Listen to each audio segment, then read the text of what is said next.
Hi, this is Danny Doyle here, and I have an addendum to the Chapter 5 clear. This addendum was suggested by Toffee, so, thanks for that. Send in, shout out credit, link in the description if you want to check out any of Toffee's runs. But as you'll notice, I had Lyon warp Glen up north instead of warping Glen to the right. The reason for this is I visited all of the villages except for one in my initial clear, which netted me a total of 3 items. But by visiting the fourth village, I am able to get a total of 5 items, 4 from the villages and 1 from the guiding ring that you get just by visiting all of the villages, which is super awesome because, more items gives me more flexibility for later clears. At this point, I routed all the way up through Chapter 11, but I am going to be replaying those with the new items in mind.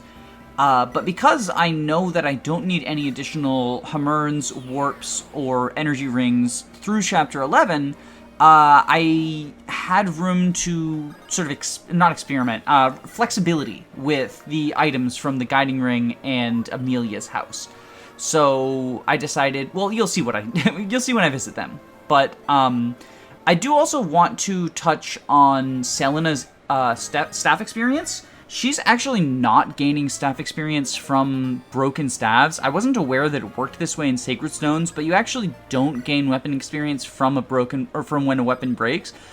This is likely a bug, but yeah, oopsie doopsie. I guess my routing was assuming that she was getting weapon experience from the broken staves. She gets to warp on time anyway, but yeah, Glen is going to go ahead and visit Amelia. If Amelia gives him Vidofnir, I don't know why she gave such a legendary lance to just a complete stranger. I guess maybe she recognized that Glen is the general of Grotto, and since she's serving Grotto, she just wanted to go ahead and give him a tool to help in the battle. It's honestly more of a contribution than Amelia does in vanilla play.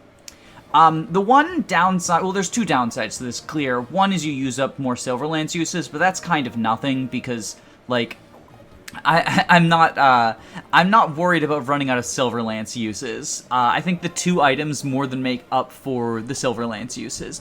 But the other downside is that Myrrh has to dodge a 72 from the Axe Fighter, which it's a displayed 72. I think it's roughly an 80% hit chance. Renak has no chance of death, and since Myrrh doesn't strike back, only one enemy in general can reach her. So, she's like pretty likely to die, but I was willing to RNG manipulate for the bolting, so I'm definitely willing to RNG manipulate for a dodge.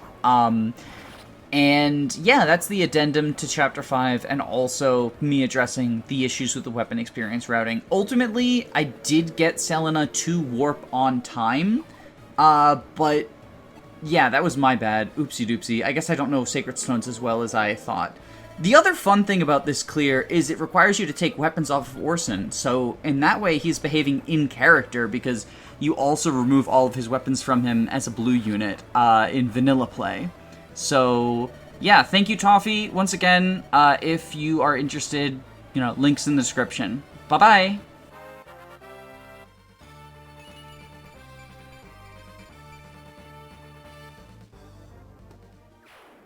Oh, also, the item I replaced the guiding ring with is Hammern.